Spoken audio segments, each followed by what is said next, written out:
Hello and welcome, my name is Alex and in today's episode we're going to be talking about this, one of my swords, the Feltwell Spatha.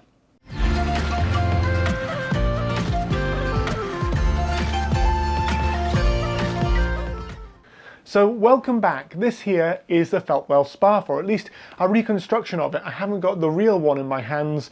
That would be brilliant, but I don't. And the Feltwell Spatha is sometimes considered one of the earliest Germanic or Anglo-Saxon swords in the British Isles, but alongside that as well, the interesting thing about it is it's sometimes also considered a late Roman sword, but we'll discuss that in a bit. But it was normally being dated to the 6th century, and it was found in Feltwell, which is in Norfolk near the Cambridgeshire-Suffolk border.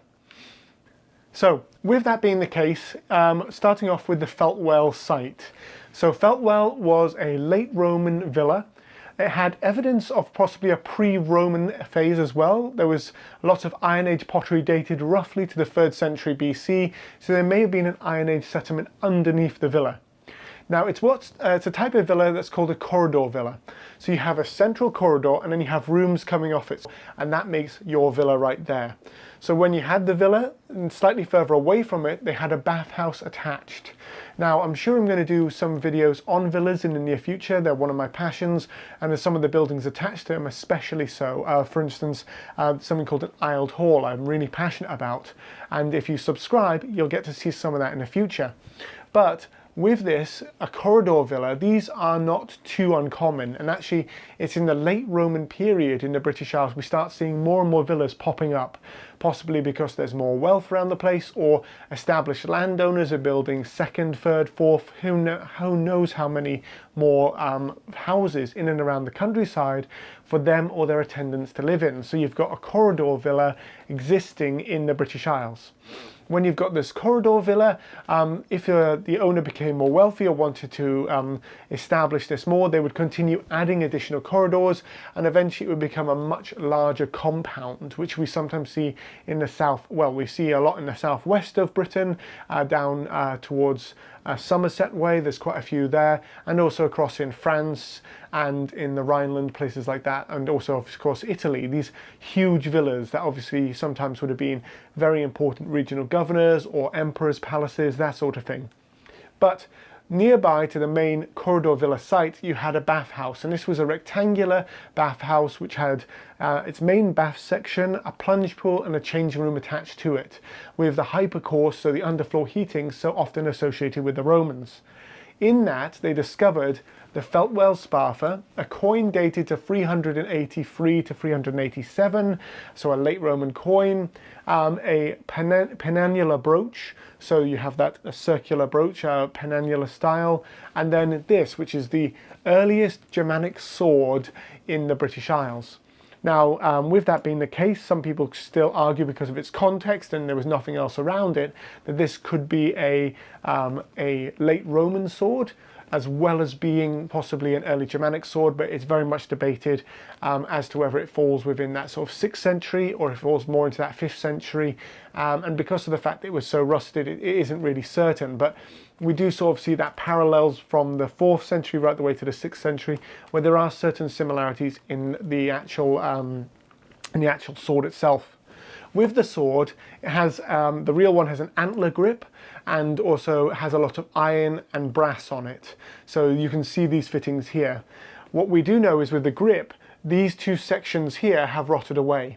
Now that would suggest it was made of wood on the original one rather than any other material, because everything else has survived. So you've got all of the other parts, the iron parts, the brass parts, the antler parts, and have all survived on the sword, whereas the actual wooden parts have rotted away. So what we've done is, the gentleman who made this is a fantastic craftsman called Karl Heinz. He's an American gentleman, very, very skilled, and I'm very thankful to him for his work. And it was really fun talking to him about it, because one of the things he said to me when he was making it was, he said, it's really hard to make something so, and I absolutely love that, because the person who made the Feltwell Spatha, well, they may have had the sword or done by someone who's more skilled than them, But when they were doing the fittings, gosh, the fittings aren't great. And I absolutely love that, because you'll notice here on the sword itself, around the top, you've got these punched decorations on the top of the sword. So they've punched holes in to the actual brass around the top here, and then they've gone on the other side and punched holes as well to create the raised area, and then they've punched holes to make the dipped area around the bottom. But on the back of the sword, they just gave up. So they just went along the top here, but they just didn't fill it in.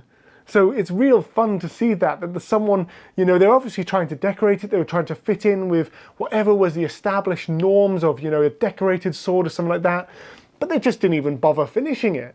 It was just, they stamped as much as they could, and they were just like, oh, sod it, no one's going to see that side, so we're not going to bother with that. And the same is on the bottom. It's asymmetrical. It's not very well done at all. And Karl, who's an amazing craftsperson, so this isn't, you know, because of Karl's work. Karl has actually copied the archaeological images, and, you know, I'll actually put the archaeological images into the video. You can actually see those. He's copied that as much as possible. And I just love the fact he turned to me and he just said, look, it's really hard making something this. It's brilliant. It's an ugly sword, but this could be like what someone who is trying their hardest, they've got a sword, but they're not a high status individual. They haven't got the wealth to cover it in, you know, gilded gold or with silver or anything like that. They have just put this together in whatever way they know. They've decorated it themselves, and they're just trying to basically fit in with the establishment of a sword has to be decorated, but it's asymmetric. It's not very well done. And what I love about it is that I'd like to imagine I could do better than this. But, you know, if I was on a rush job and I just needed to do something fast, you know, maybe this is something I would do. But I think I would be slightly better than this with decorating, at least if I had some time to practice beforehand.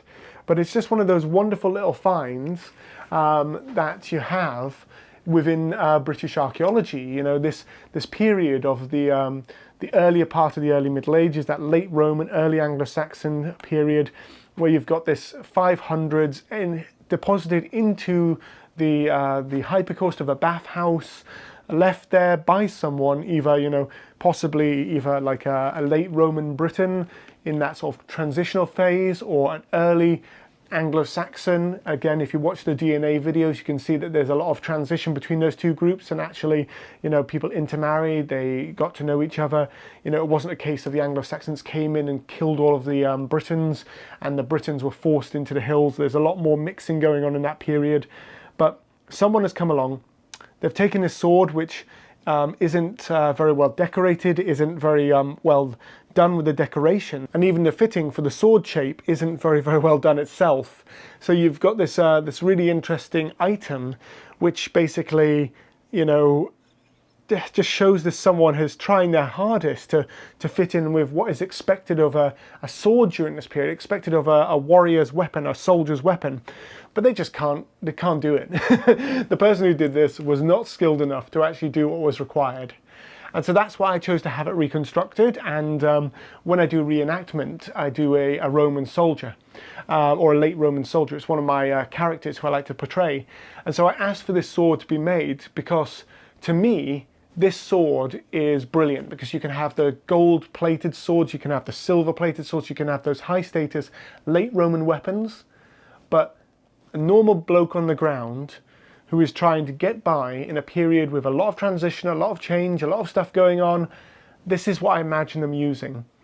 They're not running around, you know, gold-plated, silver-plated, like, you know, the guy in the Sutton Hoo burials, if he's Ragwald or not, I don't know, but, you know, they're not going around like that. They're not walking around like a high-status general of the Roman army. They are going around with something that is, you know, useful. It's able to be used. It's their sword for combat, but at the same time, they've tried to do a little bit of decorating on it, and they've just got to a point where they're like, this is enough. And then finally, they've stashed it in a bathhouse, and it's been found 1600, 1700 years later. And I just love that little sort of imagination and that story behind it of like, it's ugly, it's not very well done, but that's just what it is, and that's why I love it so much. So that's my Feltwell Spatha, a wonderful little piece of kit that just isn't that good for its period. Though clearly to say, Karl has done a fantastic job in taking something that's so hard to reconstruct because of how poor it is, and he's done an amazing job of creating this for me. So thank you to Karl, thank you to your amazing work, and I absolutely love my version of the Feltwell Spatha because it is ugly, and it's, as Karl said, so hard to do something so overall, I really hope you've enjoyed that video. If you have, please write in the comments, because I can do more videos on some of my reenactment kit, on some of my reconstructions that I have, and why I love them, and where they were found, the context of the find, all of that sort of stuff, and talk about the history of those things as well. So please, if you haven't already done, subscribe to the channel, like the video, that helps no end. And if you would like to support me further, I have a Patreon and also a Ko-fi account in the description. That just means I can dedicate more time towards these videos, towards doing YouTube, and obviously you get to enjoy them.